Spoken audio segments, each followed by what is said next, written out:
Hi, Trinity Baptist Church. Glad to be back with you today.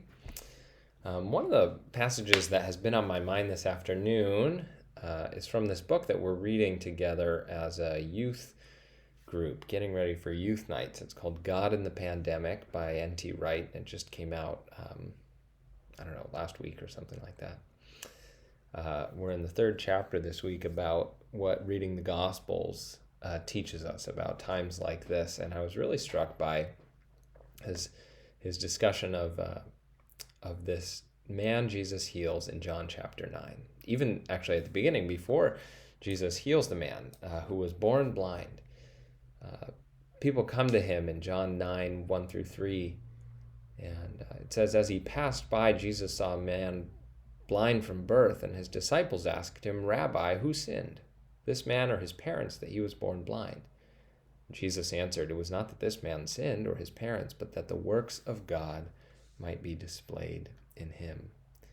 And Wright points out that this is generally the way Jesus responds. The disciples want to look back at sin in the past, and many of the prophets were responsible for showing Israel their sin in the past. And there's an extent to which Jesus is a prophet who comes and brings a message from God, but his message is a little different.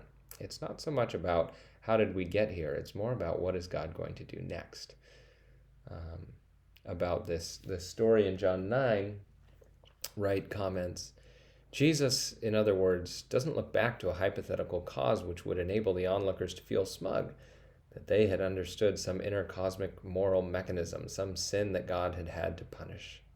Jesus looks forward to see what God is about to do. That translates directly into what he, Jesus, is going to do about it. For he is the light of the world, and so he heals the man. This is the now time, not the time for speculating about previous sin. And I think that's a good word for pandemic times. The question is not so much who sinned that we ended up in this desperate time as a world. The question is, what is God going to do now? And of course, we know that our God is Jesus, the one who raised Jesus from the dead and the resurrected one himself. And that the same Spirit who raised Christ from the dead now dwells in us. And so our question is not so much, why did this happen? But what is God going to do? And of course, God is going to do what he wants. And it will be good because God is good.